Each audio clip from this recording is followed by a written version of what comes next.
새벽에도 오시고 또 주님 앞에 헌신하기 위해서 예배 오신 여러분 한 분 한 분을 주님의 이름으로 환영하고 축복합니다.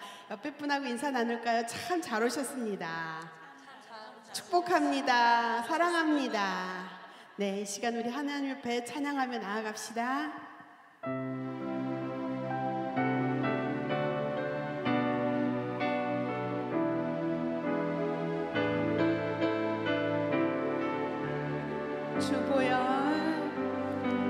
주보혈 날 정결케 하고 주보혈 날 자유케 하니 주 앞에 나 예배하는 이 시간 나의 모든 것을 주께 드리네 주의 손 날 위해 지키시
혼란스럽고 어두운 세상 가운데 우리 오직 믿음으로 승리하는 삶 살기를 우리 찬양하며 고백합시다. 세상 흔들리고 세상 흔들리고 사람들은 변하여도 나는 주를 섬기리. 주님의 사랑, 주님의 사랑은 영원히 변하지 않네. 나는 주를 신뢰해. 오직 믿음으로 오직 믿음으로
아멘. 옆에 분에게 인사 나눌까요? 믿음으로 승리합시다. 믿음으로 승리합시다. 아멘.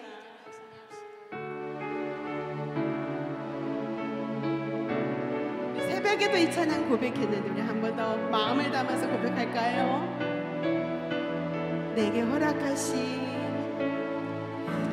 허락하신 시련을 통해 나의 믿음 더욱 강하게 자라나고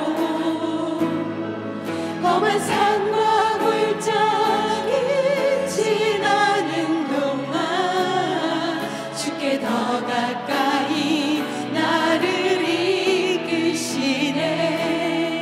내가 겪는 시험이 어렵고 힘겨워도 내 주님보다 크지 않네. 내 앞에 바다가 갈라지지 않으며 주가 나를 바다를 걷게 하리. 나는 믿네. 주의 능력으로 내 삶 새롭게 되리. 나는 믿네. 주의 능력으로 담대히 나가리라. 주와 함께 싸워 승리하리라. 날마다 믿음으로 나 살아가리. 처음부터 고백할까요? 내게 허락하신 시련을 통해 나의 믿음 더욱 강하게 나의 믿음 더욱 강하게 자라나고 험한 산과 골짜기 지나는 동안 주께 더 가까이 나를 이끄시네. 내가 겪는 시험이 어렵고 힘겨워도 내 주님보다 크지 않네. 내 앞에 바다가 갈라지지 않으며 주가 나로 바다 위 걷게. 우리 손을 들고 나는 믿네. 주의 능력으로 내 삶 새롭게 되리. 나는 믿네. 주의 능력으로 담대히 나가리라. 주와 함께 싸워 승리하리라. 날마다 믿음으로 나 살아. 나는 믿네. 나는 믿네. 주의 능력으로 내 삶 새롭게 되리. 나는 믿네. 아멘. 주의 능력으로 담대히 나가리라. 주와 함께 싸워 승리하리라. 날마다 믿음으로 나 살아. 이 시간 우리가 하나님 앞에 기도하며 나아갑시다. 하나님 그렇습니다. 주님이 우리에게 주실 그 고난 뒤에 주님이 주실 그 축복을 오늘도 기대하며 나아갑니다. 하나님 믿음으로 노래하며 살아내게 하여 주시옵소서. 함께 기도하며 나아갑시다. 하나님 아버지 감사합니다. 하나님 우리의 시련을 통해 나의 믿음 더욱 강하게 하시고 주님께 더 가까이 이끄심을 하나님 믿습니다. 하나님 고난 뒤에 주님이 주실 그 축복을 기대하며 오늘도 믿음으로 승리하는 삶 살게 하여 주시옵소서.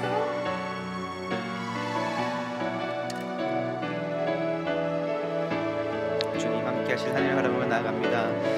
함께 하셔서 우리 가운데 역사하시는 주님 바라볼 수 있도록 주님 인도하여 주옵소서. 주님 감사합니다. 사랑과 은혜가 풍성하신 하나님 참 감사합니다. 귀한 날 허락하여 주시고 하나님께 나와 예배하며 또 은혜를 나누며 주님의 자녀다운 모습으로 살아갈 수 있게 하심을 감사합니다. 이 시간 함께 나누는 은혜의 말씀 가운데에 또 우리가 살아가는 삶의 모습 가운데에 주님 함께 하셔서 하나님이 원하시는 삶으로 살아가는 거룩한 하나님의 백성 될 수 있도록 주님 인도하여 주옵소서. 특별히 세우신 귀한 일꾼들, 각 마을의 각 목장의 목자와 또 부목자, 그리고 많은 일꾼으로 세우신 분들 주님께서 기억하여 주시고 주님께서 능력 허락하여 주셔서 잘 감당할 수 있도록 주님 인도하여 주옵소서. 감사드리며 예수님의 이름으로 기도드립니다. 아멘. 할렐루야. 네, 함께 인사하겠습니다. 참 잘 오셨습니다. 네, 참 잘 오셨습니다.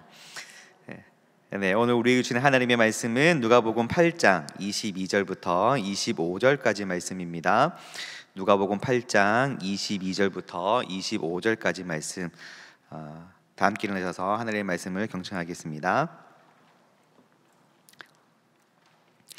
하루는 제자들과 함께 배에 오르사 그들에게 이르시되 호수 저편으로 건너가자 하심에 이에 떠나 행선할 때에 예수께서 잠이 드셨더니 마침 광풍이 호수로 내리침에 배에 물이 가득하게 되어 위태한지라. 제자들이 나와 깨워 이르되 주여 주여 우리가 죽겠나이다 한데 예수께서 잠을 깨사 바람과 물결을 꾸짖으시니 이에 그쳐 잔잔하여 지더라. 제자들에게 이르시되 너희 믿음이 어디 있느냐 하시니 그들이 두려워하고 놀랍게 여겨 서로 말하되 그가 누구이기에 바람과 물을 명함에 순종하는가 하더라. 이것은 하나님의 말씀입니다. 아멘. 담임 목사님 말씀으로 함께 은혜 나누도록 하겠습니다. 인생을 표현할 때 바다를 항해하는 배와 같다고들 많이 비유합니다. 언제나 잔잔하고 아름답고 평안함을 주는 그 바다.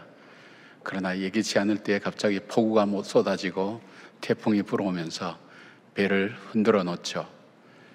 이 폭풍과 태풍에 어떤 배는 아슬아슬하게 살아나기도 하고 어떤 배는 파선을 당해서 많은 사람들이 피해를 입게 되는 경우가 많습니다.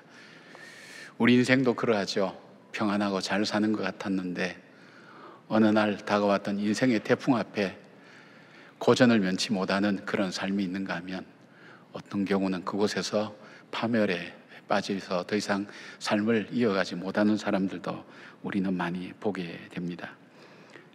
오늘 본문은 제자들이 예수님의 말씀을 따라서 배를 타고 갈릴리 호수 건너편 이방인의 땅 거라사 지방으로 가는 여정이었습니다.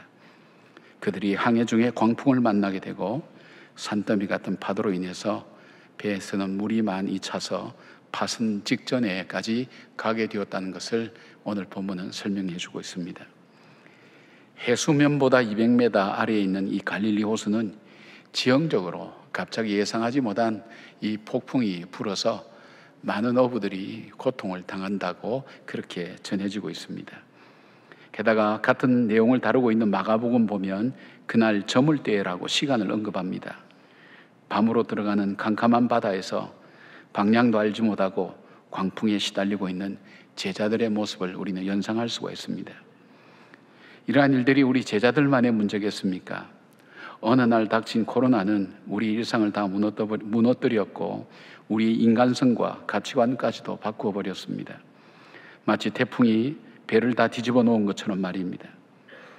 어떤 경우는 평안한 시간을 보내고 있는데 병원에 잠깐 갔었는데 갑자기 큰 병원으로 가는 것이 좋겠다는 의사의 말 한마디가 우리의 인생을 태풍으로 불어넣기도 합니다. 사랑하는 사람을 잃어버리기도 하고 잘되던 사업에 태풍 같은 일들이 몰려오면서 우리의 삶이 무너지는 경우가 얼마나 많은지 모릅니다. 예상하지 못한 일들 우리를 더욱 두렵게 만들죠. 그래서 모세가 인생은 수고와 슬픔밖에 없다는 그런 의미를 살아갈수록 조금씩 더 피부로 느끼는 것 같습니다. 오늘 본문은 광풍과 거친 파도로 죽게 된 것으로 끝나지 않고 이들이 평안을 찾고 목적지까지 무사히 가는 것을 기록하고 있습니다. 이 이야기의 결말이 제자들만의 이야기가 아니라 오늘 어쩌면 나의 이야기, 우리 민족, 우리나라의 이야기가 되어야 되지 않겠습니까? 내 인생 속에 예상하지 못한 인생의 태풍이 일어날 때 우리는 어떻게 이 태풍을 맞이해야 되겠습니까? 피해갈 수는 없는 것 같습니다. 피해갈 수 없다면 우리는 어떻게 이 태풍을 맞이해야 될 것인가? 말씀을 통해서 주의 음성을 함께 듣겠습니다. 첫 번째로, 강풍이 몰아칠 때에는 하나님의 테스트인 것을 먼저 깨달아야 됩니다. 22절 보니까 하루는 제자들과 함께 배에 오르사 그들에게 이르시되 호수 저편으로 건너가자 하심에 이에 떠나, 그렇게 말씀합니다. 우리가 신앙생활할 때 잘 이해되지 않는 것이 참 많죠. 그러나 그 중에서도 가장 우리가 의문을 품고 이해되지 않는 것은 내가 신앙 안에서 바르게 살려고 하는데, 또 하나님 말씀을 따라 순종하며 사는데, 그렇다면 묶였던 문제들도 풀려져야 되는데 내 인생은 왜 인생의 태풍이 몰아오고 더 큰 어려움과 시련이 내 삶 속에 다가오는가 하는 바로 그러한 일들입니다. 이해하지 못할 때가 많죠. 오늘 본문에 보면 제자들을 향해서 예수님께서 호수 저편으로 가자고 주님께서 말씀하셨습니다. 천지를 창조하시고 우리의 생사화복을 주관하신 하나님께서 저리 가자고 그렇게 했다면, 그 가는 길의 여정은 태풍이 있다 할지라도 멈춰 선다면 얼마나 좋을까요? 그리고 아무리 어려운 일이 있어도 그 일이 잠잠해지고 더 평안할 수 있다면 우리가 합리적으로 이해가 됩니다. 그러나 주님께서 가자고 해서 갔는데 그 길에 태풍을 만납니다. 게다가 그 배 안에 예수님이 같이 타고 계셨습니다. 그래도 태풍을 만납니다. 어떻게 이해하고 받아들여야 될까요? 그런 분들이 혹시 계시지 않나요? 그런 일들 때문에 마치 바위에 떨어진 씨앗처럼, 가시덤불 위에 떨어진 씨앗처럼 열매를 맺지 못하고 중간에 포기하고 낙심해 있는 심령들이 얼마나 많은지 모릅니다. 영어의 단어에 테스트라는 단어가 있고 템프테이션이라는 단어가 있습니다. 두 개 다 의미는 비슷할 수 있습니다. 그러나 보통 이 단어를 쓸 때의 테스트는 어떤 목적에 도달하기 위해서 훈련시켜서 그 목적에 합당한 사람이 되게 만들기 위한 시련이 테스트라고 그렇게 얘기합니다. 근데 템프테이션이라는 것은 유혹이죠. 유혹이라는 것은 우리로 하여금 파멸에 빠뜨리기 위해서 우리를 속이며 다가오는 음모나 괴계라고 그렇게 볼 수가 있습니다.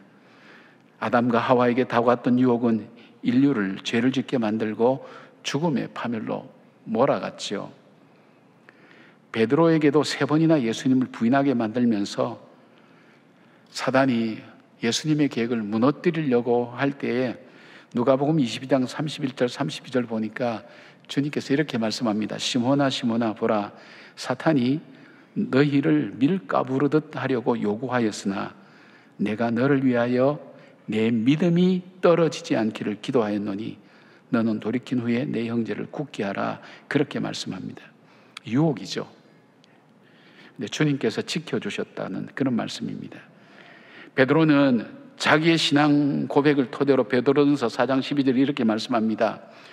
사랑하는 자들아, 너희를 연단하려고는 불시험을 이상한 것 같이 여기지 말고. 이 말은 뭡니까? 자기가 이미 이걸 겪었죠. 그래서 낙심하거나 포기하거나 절망하지 말라는 것입니다. 왜냐하면 하나님의 계획과 뜻이 있고 자비와 긍휼이 있고, 그리고 하나님을 바라보는 너희 믿음을 더욱더 든든하게 세워야 될 때라는 것을 그 경험을 통해서 말씀하고 있습니다. 또 야고보서 1장 2절부터 4절에 이렇게 말씀합니다. 내 형제들아, 너희가 여러 가지 시험을 당하거든 온전히 기쁘게 여기라. 이는 너희 믿음의 시련이 인내를 만들어내는 줄 너희가 알미라. 인내를 온전히 이루라. 이는 너희로 온전하고 구비하여 조금도 부족함이 없게 하려 함이라. 그리고 5절에 이어서 이렇게 말씀합니다. 너희 중에 누구든지 지혜가 부족하거든 모든 사람에게 후히 주시고 꾸짖지 아니하시는 하나님께 구하라. 그리하면 주시리라. 이 말씀의 뜻이 뭘까요? 고난과 시련이 다가올 때 그 고난과 시련은 그냥 지내는 것이 아니라 그 고난과 시련을 지날 수 있는 지혜를 공급받아야 된다는 것입니다. 왜냐하면 내 힘으로는 해결할 수 없기 때문에, 주변 사람도 도와줄 수 없기 때문에 하나님께로부터 오는 지혜를 공급받아서 그 불시험이 내 인생 속에 다가올 때도 거기에 시험을 들지 말고 그 가운데서도 주님의 뜻을 더 명확하게 알고 내 삶의 길을 어떻게 정해야 될 것인가 하는 것을 지혜를 하나님께 구하라는 것입니다. 여러분, 이 말씀을 잘 기억하시길 바랍니다. 그래서 우리가 우리 인생에 이해하지 못할 시련과 어려움이 계속되고 삶의 방향을 잡지 못할 광풍이 일어날 때 주님을 더욱 붙들고 주님을 의지하면서 이 고난과 시련을 이겨나갈 지혜를 달라고 구하시는 여러분들이 되기를 바랍니다. 인생의 태풍이 불 때에 우리의 믿음을 테스트하시는 것임을 믿고, 비록 태풍으로 고난과 시련이 와도 반드시 말씀하신 것을 이루게 하시고 능히 모든 광풍을 다스리시는 주님을 믿는 견고한 믿음이 우리 가운데 굳건하게 세워지는 여러분들 되기를 바랍니다. 대나무가 단단한 이유는 대나무 마디마디가 있기 때문입니다. 내 삶의 질곡마다, 어려움마다 거기에서 만났던 그 하나님, 그 시련과 고난을 통해서 다시 찾은 신앙, 다시 찾은 기도, 이것으로 인해서 우리의 믿음은 자라게 되고 성장하게 되고 단단하게 된다는 것을 기억하면서 여러분의 믿음이 단단해지는 기회가 되기를 바랍니다. 인생의 태풍이 불어올 때 두 번째는 믿음의 현주소를 알게 해 주십니다. 25절입니다. 제자들에게 이르시되 너희 믿음이 어디 있느냐 하시니 그들이 두려워하고 놀랍게 여겨 서로 말하되 그가 누구이기에 바람과 물을 명하며 순종하는가 하더라. 주님은 우리가 인생의 태풍이 불어서 방향도 잡지 못하고 무엇을 해야 할지 모르고 낙심할 때 우리에게 질문해 오십니다. 너희 믿음이 어디 있느냐? 지금 여러분 만나고 있는 혹시 일이 있다면 그 일 앞에 여러분 한번 스스로 질문해 보시기 바랍니다. 주님께서 너 하는 일이 믿음이 있는 일이냐? 너 지금 생각하는 것이 믿음으로 살아가는 거냐? 너희 믿음이 어디 있느냐? 주님께서 물어오십니다. 사실 이 사건을 다루고 있는, 같은 사건 다루고 있는 마태는 8장 26절에 믿음이 작은 자들아 그렇게 말씀하셨고, 마가복음에는 4장 40절에 너희가 어찌 믿음이 없느냐 하시니라고 해석하셨는데, 오늘 이 본문의 내용을 세 번역은 이렇게 번역합니다. 어찌 아직도 믿음이 없느냐라고 해석했습니다. 사실 우리가 시련과 고난을 당할 때 가장 필요한 것이 믿음입니다. 그런데 평소에는 대단한 것 같았던 그 믿음, 그러나 고난과 태풍의 현실 앞에서는 다 말라버린 것처럼 우리의 삶에 아무런 역할과 영향을 주지 못하고 당황하고 두려워하면서 절망할 뿐이라는 것입니다. 주님은 이 사건을 통해서 제자들의 믿음의 현주소를 알게 하면서 온전한 믿음이 무엇인가 하는 걸 보여주고 있습니다. 그리고 예수님께서 제자들을 어떻게 훈련시켜 나가는가 하는 것도 이 사건을 통해서 보게 됩니다. 자, 믿음의 온전함이 어떤 걸까요? 첫 번째로 여기서 찾아볼 수 있는 것은 예수님이 누구인지를 말씀해 주십니다. 지금까지 우리는 누가복음을 묵상해 오면서 예수님이 스스로 자신이 메시아라는 것을 말씀하셨고, 메시아라는 증거를 대셨고, 구약성경을 통해서 메시아가 하실 수 있는 일을 통해서 제자들로 하여금 아, 예수님이 메시아구나, 구원자구나 하는 것을 주님은 말씀해 주셨습니다. 여기에서 끝나지 않습니다. 두 번째로 볼 수 있는 것은 제자들이 왜 이 단계까지는 이르지 못했냐면, 그들이 예수님께서 자연을 명하시고 물과 그리고 이 바람을 명하실 때 이 물과 바람이 잠잠해진 것을 보고 서로 물었어요. 저분이 대체 누구냐? 아직 잘 몰랐어요. 그러나 물과 바람을 잠잠하게 하시고 난 다음에 능히 자연까지도 다스리시는 창조주 하나님이라는 것을 이들에게 먼저 알려주셨습니다. 여러분, 우리의 믿음이 처음 시작할 때는 하나님이 이런 분이구나 하는 것을 조금씩 알아가고 깨달아가는 과정이 있어서 결국은 이분이 구세주구나 하는 것이 첫 번째 단계입니다. 이때는 아는 단계입니다. 두 번째는 깨닫는 단계입니다. 깨닫는 단계가 뭐냐? 예수님을 의지하게 만듭니다. 절체절명의 태풍 가운데서 제자들은 자신들의 모든 지식과 힘을 다 동원하지만 문제를 해결할 수 없었습니다. 결국 제자들이 한 것은 예수님을 의지한 것입니다. 그리고 결국 그들은 이 문제를 가지고 주님께 호소했습니다. 주여, 우리가 죽겠나이다라고 간청합니다. 의지합니다. 주님을 의지하는 단계입니다. 그것이 신앙훈련의 두 번째 단계입니다. 세 번째 마지막 단계는 예수님이 내 안에, 내가 예수님 안에 있는 상태입니다. 이렇게 광풍과 물결이 몰아쳐서 죽게 되었는데 예수님은 배를 타자마자 피곤해서 배의 뒤편 아래에서 깊이 잠이 드셨습니다. 통상적으로 배의 뒤편은 더 많이 요동치는 곳입니다. 제자들은 죽겠다고 난리를 치고 배는 뒤집어질 것 같이 흔들리는데 아무것도 예수님을 깨우지 못했습니다. 깊은 잠을 주무셨습니다. 우리말로 업어가도 모른다는 것보다 더 깊은 잠을 들었습니다. 많은 주석자들이 이 구절을 해석할 때 하나님을 온전히 신뢰하고 평안하게 자는 것으로 설명합니다. 즉 하나님께 온전히 맡긴 예수님은 완전한 신뢰로 태풍 가운데서도 깊은 잠을 자는 상태, 바로 하나님에 대한 절대 신뢰를 말합니다. 절대 신뢰. 제가 대학 때 읽었던 김현성 시인의 절대 신앙이라는 그 시가 생각이 나서 다시 찾아보았습니다. 그때 제가 느꼈던 감동은 절대 신앙을 이렇게 표현할 수 있을까 할 정도였습니다. 이렇게 됩니다. 당신의 불꽃 속으로 나의 눈송이가 뛰어듭니다. 당신의 불꽃은 나의 눈송이를 자취도 없이 품어줍니다. 대학생 때 그때 알겠습니까? 근데 신앙에 대해서 고민할 때 이게 신앙이구나. 나의 눈송이, 가만히 있어도 녹는 이 눈송이가 주님의 불꽃으로 뛰어드는 불꽃송이를, 저 눈송이를 불꽃송이는 품어서 다 녹여준다는, 안아준다는 거예요. 정말 기가 막힌 절대신앙에 대한 고백이라고 그렇게 생각합니다. 요한은 요한복음 15장 5절 7절에 이렇게 말씀합니다. 나는 포도나무요 너희는 가지라. 그가 내 안에, 내가 그 안에 거하면 사람이 열매를 많이 맺나니 나를 떠나서 너희가 아무것도 할 수 없습니다. 너희가 내 안에 거하고 내 말이 너희 안에 거하면 무엇이든지 원하는 대로 구하라. 그리하면 이루리라. 하나님 없이는 내가 할 수 있는 것이 아무것도 없다는 것을 인정하고 주님 안에서 내 자신을 온전히 드리고 신뢰하는 것을 말하죠. 바울은 갈라디아서 2장 20절에 이렇게 표현합니다. 온전한 믿음에 대해서 내가 그리스도와 함께 십자가에 못 박혔나니 그런즉 이제는 내가 사는 것이 아니요 오직 내 안에 그리스도께서 사시는 것이라. 이제 내가 육체 가운데 사는 것은 나를 사랑하사 나를 위하여 자기 자신을 버리신 하나님의 아들을 믿는 믿음 안에서 사는 것이라고 그렇게 해석했습니다.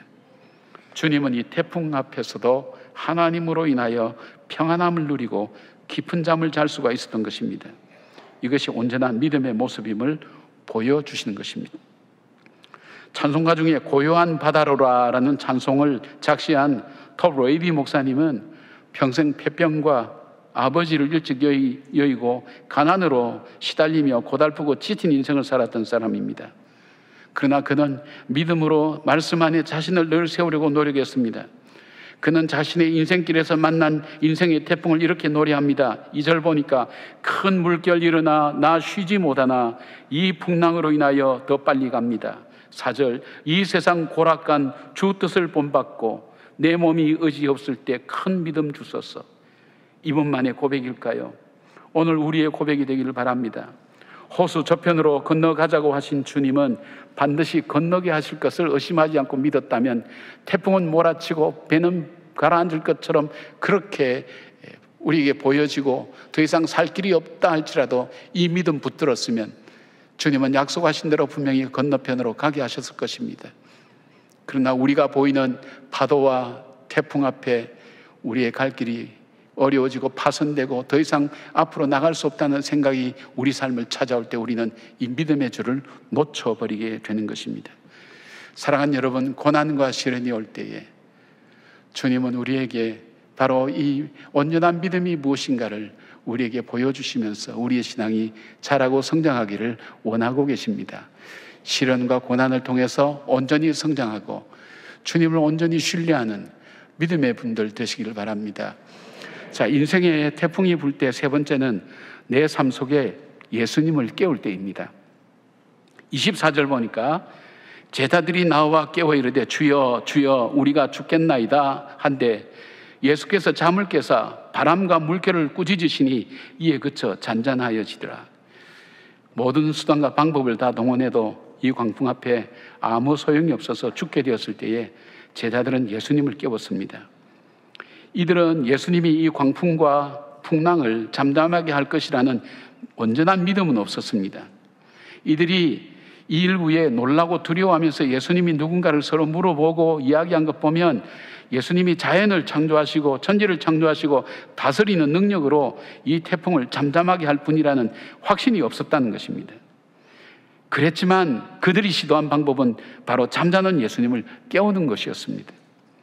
24절에 예수님께 나와 깨워 할 때 이 깨워의 이 헬라어는 디에게이로라고 하는 이 단어인데, 이 단어는 예수님의 부활을 설명할 때만 쓰는 누가만의 독특한 표현입니다. 예수님이 깨어났다, 이런 의미는 뭐냐면 부활했다는 의미와 마찬가지입니다. 깊은 잠, 내 안에 계시지만, 이 배 안에 계시지만 깊은 잠을 자는 것처럼 아무것도 내 삶에 이 예수님이 영향을 미치지 못하는 그 주님을 다시 내 삶 속에 깨우는 것을 의미합니다. 부활의 새 소망을 주시는 나와 같은 배에 타신 주님을 깨우는 것을 말합니다. 그리고 이들이 주여 주여 이름을 부르는 이 단어는 누가복음만이 사용하는 것으로 우리가 하는 주님이라는 뜻의 퀴리오스가 아닙니다. 에피스타타라고 부릅니다. 에피스타타라는 이 단어는 선생님으로 번역할 수 있는데, 이것은 곁에 서다라는 동사 에피스템이라는 것에 유리했는데, 이 뜻은 곁에 서서 보호해 주다. 나와 같은 심정과 아픔이 되어서 내 마음을 이해하고 알면서, 그리고 나를 도와줄 수 있는 분, 바로 그 선생님. 여러분, 우리가 온전한 신앙이 없다 할지라도, 우리가 염치가 없다 할지라도, 내 문제 앞에 하나님 앞에 주여 주여, 에피스타타 2번 주여 주여, 절박하게 신앙과 믿음이 없다 할지라도 내 상황을 인하여, 내 위기를 인하여 주님을 그렇게 부를 때 내 곁에 서서 나와 함께하며 나를 도와줄 분, 바로 그 선생님, 그 주님, 나를 도와주십시오. 그렇게 해서 그분을 깨우는 겁니다. 이를 깨우는 것을 말합니다. 중보기도 파티의 저자인 이동원 목사님은 이 기도를 강청기도라고 했습니다. 강청기도, 강하게 청원하는 기도. 누가복음에는 다른 복음서와 다른 특징이 나타나는데 기도에 대한 강조가 참 많이 나옵니다. 이 의사인 누가가 기록한 이 성경에 이 기도에 대한 강조가 계속해서 나타나고요, 성령에 대한 부분이 굉장히 많이 나오고 있습니다. 이 과학자답지 않는 그런 어떤 기술이라고 생각할 수가 있죠.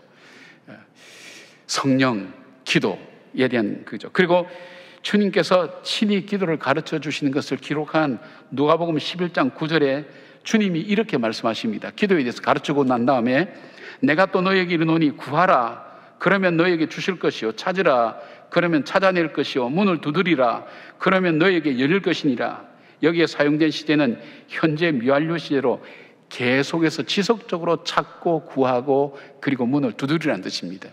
11절 12절에 이렇게 말씀합니다. 너희 중에 아버지 된 자로 누가 아들이 생선을 달라면 생선 대신 뱀을 주며 알을 달랐는데 정갈을 주겠느냐? 13절에 너희가 악할지라도 좋은 것을 자식에게 줄 줄 알거든 하물며 너희 하늘 아버지께 구하는 자에게 성령을 주시지 않겠느냐 하시니라. 저도 개인적으로 인생 여정에서 태풍을 만난 번이 여러 번 있죠. 또 지금도 계속 될 수도 있고요. 이 삶이 인생의 태풍을 떠나서는 살아갈 수 없는 삶이죠. 저는 한 번은 이 태풍 앞에 제 삶을 포기했습니다. 내가 죽어야 되겠다, 이 의지가 있는 게 아니에요. 우리가 잘 때 손에 있던 게 자연스럽게 툭 떨어지듯이 죽음이라는 게 제 속에 자연스럽게 다가왔어요. 죽는 것이 내가 할 수 있는 방법이구나. 왜요?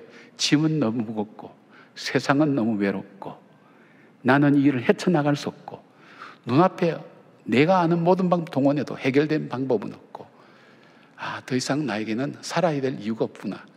높은 데 올라가도 안 떨려요. 지금은 올라가면 그냥 오금이절입니다. 하나도 안 떨려요.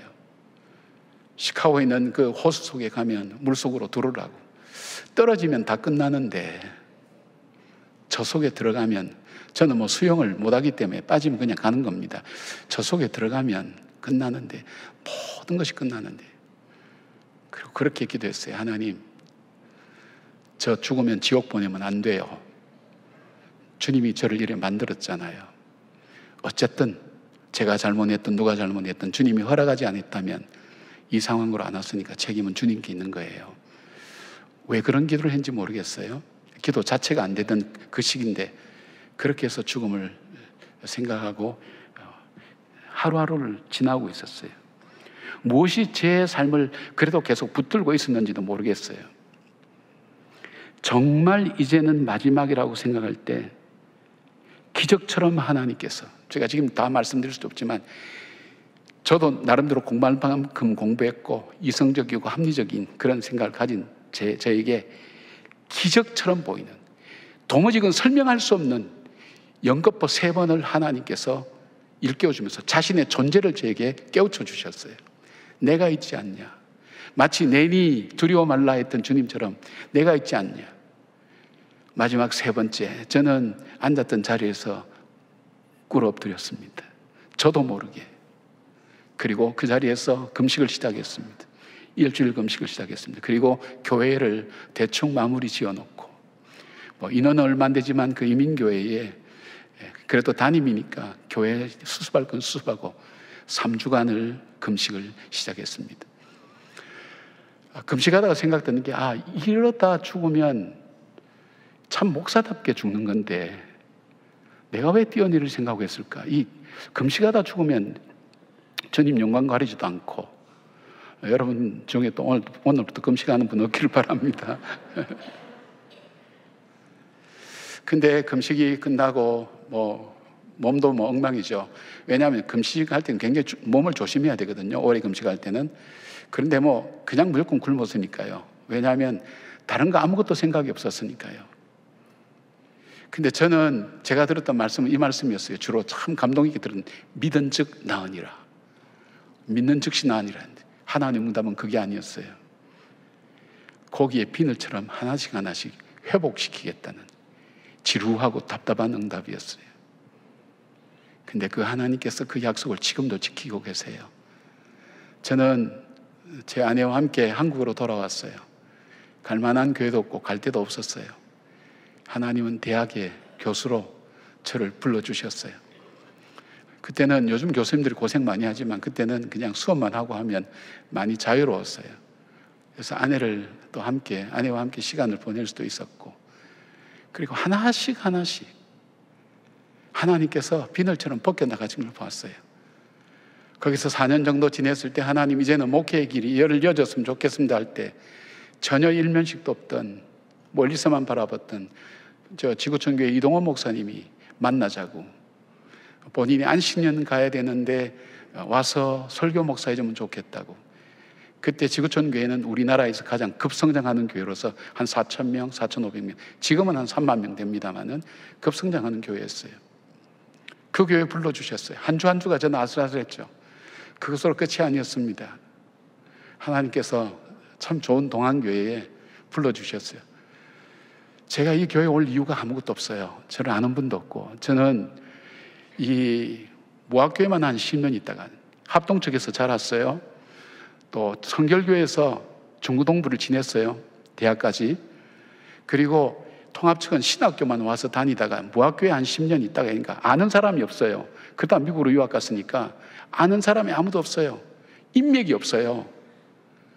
교회로 말하면 흙수저예요. 아무도 이끌어주는 사람도 없고 멘토도 없고 아무것도 없어요. 이 큰 동안교회에 제가 어떻게 올 수 있었을까요? 돌아보면 긴 세월이었지만 비늘 벗겨듯 하나씩 회복시켜 주시는 주님을, 이제 인생이 이만큼 나이도 저도 되고 해서 돌아보면 하나님께서 약속하신 대로 하셨구나. 여러분이 어려움 없이 순탄하게 살았다면 정말 감사하십시오. 정말 감사하십시오. 여러분 특별한 인생을 사신 겁니다. 그래서 은혜를 찬송하시고 은혜가 흘러가도록 은혜롭고 자비롭고 긍휼이 많은 삶으로 여러분의 삶을 그렇게 사십시오. 그래야 그 은혜가 유지가 됩니다. 인생의 태풍을 많이 겪으셨습니까? 어떻게 할까요? 내 믿음을 온전하게 세워나가시는 하나님의 섭리와 계획이 있다는 것을 기억하고, 이것으로 인해서 우리를 파멸로 몰아가지 아니하시는 그 하나님, 베드로를 마지막 순간 건져주셨던 그 하나님, 그 동일하신 하나님이 오늘도 우리의 아버지 되신다는 사실을 깨닫고, 여러분이 잃어버린 기도, 그 자리, 기도의 모습, 기도의 무릎, 하나님을 향해 간구하는, 나의 교만과 자만을 내려놓고 하나님 앞에 도움을 구하는 그런 신앙인이 되기를 바랍니다. 고난이 많고 시련 많은 광야 같은 인생길에 함께 걸어가는 여러분, 잘 이겨나가십시다. 믿음으로 든든히 서가는 저와 여러분의 삶이 되기를 주님의 이름으로 축복합니다. 아멘. 기도하겠습니다.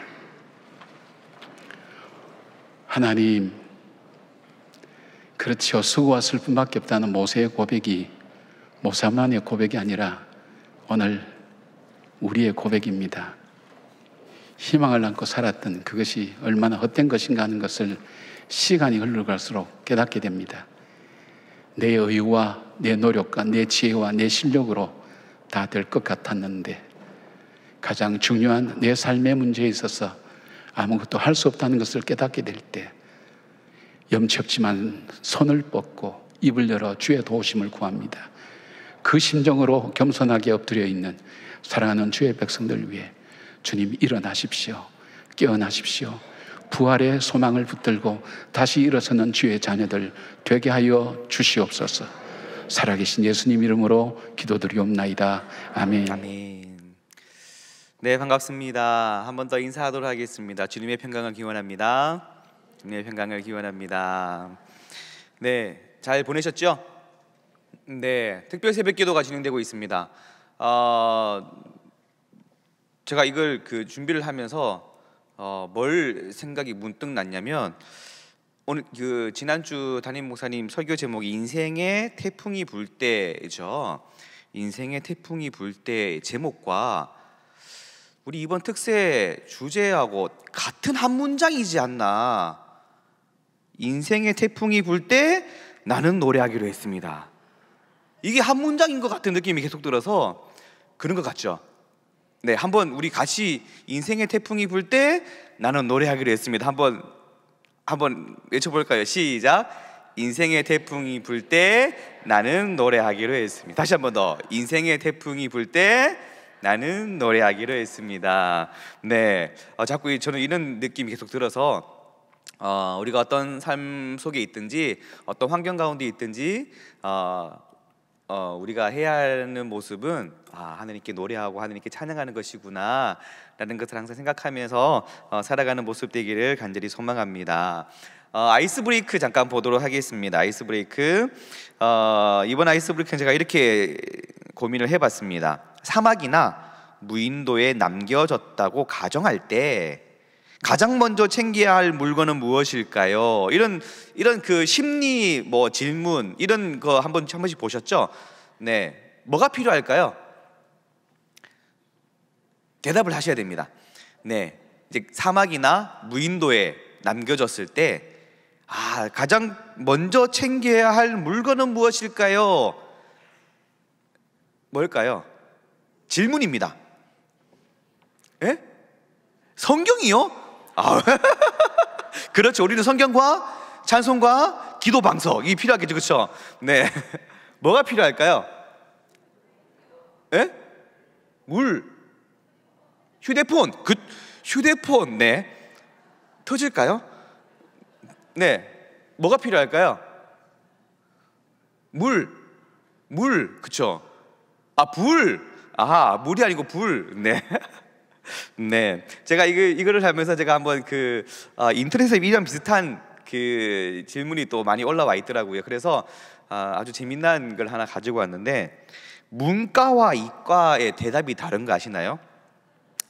일단 이과에게 질문해서, 이과 출신, 사막이나 무인도에 떨어졌을 때, 무인도에 남겨졌다고 생각할 때 가장 먼저 챙겨야 할 물건 3가지를 말씀해 보세요 하니까, 이과는 뭐라고 얘기했냐면, 첫 번째는 구급상자, 둘째는 금속 양동이, 세 번째는 칼. 이게 금속 양동이가 왜 필요한가라고 물어보니까, 이 바닷물을 끓여가지고 정제해서 이게 먹으려면은 이 금속 양동이가 필요하다는 거예요. 야, 역시 이과답다. 근데 문과의 대답을 들었습니다. 문과는 뭐라고 대답했을까요? 책. 선풍기, 더우니까 선풍기 하니까 옆에 있던 이과가 뭐라 그러냐면 전기가 안 들어올 텐데. 그리고 모네의 그림이 필요한 거예요. 문과가 모네의 그림? 모네가 뭐지? 이게 모네의 그림이 왜 필요한가 보니까 모네의 그림을 내가 가지고 있으면 그 그림을 찾기 위해 이곳에 온다라는 거예요. 네, 문과다운 대답 같죠? 네. 그래서 제가 여러 그 MBTI 관련돼서 무인도에 떨어졌을 때 유형별로 어떤 대답인가 좀 보니까 ISTJ, 혹시 ISTJ 계시나요? MBTI 혹시 아시나요? 네, 요즘에 많이 이렇게 그 알려지고 검사도 많이 받고 인터넷 간단하게 검사하는 것도 있더라고요. ISTJ는 어떻게 반응하냐면 조용히 불을 피운다. 네, 조용히 불을 피운다. ISFP는 우울하지만 뭐라도 해보려고 나무 열매만 잔뜩 주워온다. INTJ는 장기 생존에 대비해서 할 때에 따라서 할 브리핑을 만든다. 이때는 어떻게 하고 이렇게 어떻게 하고. 네. ESTJ는 생존을 위한 역할을 분담하면서 고래고래 소리를 지른다. 너 이거 해, 너 이거 해. 네, 그런. 네, ESFP는 부서진 보트 근처에서 물놀이를 하고 있다. 이런 유형들이 있더라고요. 여러분들은 어떻게 하시나요? 네, 사막이나 또 그 무인도에 남겨졌을 때 제가 왜 이런 아이스 브레이크를 했냐면 사막이나 무인도에 남겨졌을 때 각자의 모습이 다 다르죠. 그렇다면 우리 인생의 사막, 우리 인생의 무인도에 내가 남겨졌을 때 우리는 어떻게 해야 될까? 마치 오늘 그 제목과도 비슷합니다. 인생의 태풍이 불 때 어떻게 해야 하나 한번 우리가 좀 고민하면서 또 목장 모임하면서 함께 나누었으면 좋겠습니다. 인생의 태풍이 불 때 우리 담임 목사님 설교 내용을 제가 이렇게 짧게 요약을 했습니다. 이 요약한 내용을 목장 모임하면서 함께 살펴보면 좋을 것 같고요. 뒤쪽에 보게 되면은 말씀과 나온 인도자 가이드 보셔도 되고요. 세 가지 질문이 있습니다. 첫 번째 질문이 뭐냐면 인생의 태풍 속에서 우리는 어떤 것을 생각하고 어떤 행동을 하는지 나누어 봅시다. 우리 인생에서 태풍을 만났을 때, 또는 인생에서 내가 인생의 사막을 걷고 있다고 생각되어질 때, 인생의 무인도라고 생각이 되어질 때 우리는 어떻게 해야 하나, 어떤 생각을 하고 어떤 행동을 하는지 한번 나누어 봅시다. 담임 목사님께서는 이 단락에서 하나님께서 테스트하신다, 하나님께서 시험하신다라고 말씀하시면서 시험의 의미에 그 단어가 테스트와 템테이션이라는 단어를 말씀하셨습니다. 테스트, 말 그대로 테스트는 우리가 얼마만큼의 공부하고 배우고, 우리 학생들이 학교에서 시험 치죠. 테스트를 본다라는 거예요. 어느 만큼의 일정 기간에 학교에서 배우고 익히고 했던 것들을 잘 숙지하고 있는가, 잘 알고 있는가, 잘 이해하고 있는가를 알아보는 것이 테스트 또는 시험이라는 거예요. 나머지 또 이게 다른 의미의 템테이션이라는 시험의 의미는 마치 우리가 이런 말을 쓸 때 이런 의미인 것 같아요. 우리가 나 시험 들었어. 나 누구 때문에 시험 들었어. 이런 의미인 것 같아요. 그것으로 인해서 내 마음이 흔들리고 유혹이 되고 내 마음에 상처가 있고 그런 게 생긴다는 거죠. 여러분들은 이 시험을 어떤 시험으로 받아들이나요? 내 삶에 어려움이 있을 때, 내 삶에 힘든 일이 있을 때, 내 삶에 태풍이 만났을 때, 내 인생이 마치 사막에 홀로 남겨졌다고 생각되어질 때 나는 왜 이렇게 힘들까? 좌절하고 절망하는 모습인가요? 아니면 이것을 하나님의 테스트라고 생각을 하시나요? 하나님께서 테스트하실 때는, 하나님께서 시험하실 때는 학교에서도 마찬가지 일정 기간, 일정 모습, 일정 분량의 공부를 가르치고 이것을 학생들이 잘 숙지하고 있나, 잘 이해하고 있나, 잘 하고 있나라는 것을 확인하는 것이 테스트라는 거예요. 시험이라는 거예요. 마찬가지 하나님도 우리의 삶 가운데에 하나님께서 함께 하셨던 수많은 일들을 겪게 하시면서 이러한 모습을 통해서 하나님을 잘 알고 있나, 하나님을 잘 이해하고 있나, 잘 숙지하고 있나 한번 테스트 한번 해볼까 하면서 하시는 것이 인생의 태풍을 주시기도 한다는 거예요. 자, 그렇다면 인생의 태풍을 만났을 때에 내 왜 이렇게 힘들지, 왜 이렇게 어려울까 라고 하는 것이 아니라 이미 우리는 수많은 하나님의 은혜를 경험했어요. 그렇죠? 수많은 하나님의 은혜를 경험하고 수많은 하나님을 만났고 수많은 상황 속에서 하나님의 역사하심을 우리가 경험했다라는 거예요. 이것을 하나님께서 잘 이해하고 있나, 잘 숙지하고 있나, 잘 받아들이고 있나 라는 것을 테스트하는 거구나. 그러면 우리가 어떻게 행동해야 될까요? 학생들이 시험 칠 때 내가 정답을 다 알고 있어요. 그렇죠? 많이 공부를 수업 시간에 배웠던 것을 잘 숙지하고 잘 이해하고 다 알고 있으면 정답을 다 알고 있어요. 그러면 1번 이거는 무엇일까요? 정답을 내가 알고 있어요. 그러면 정답을 써내려 가는 거죠. 2번 다음에서 정답을 고르세요. 정답을 알고 있어요. 정답을 체크해 간다는 거예요. 학생들은 시험 칠 때 정답을 알고 있는 정답을 써내려 가든지 체크를 해 가는 거죠.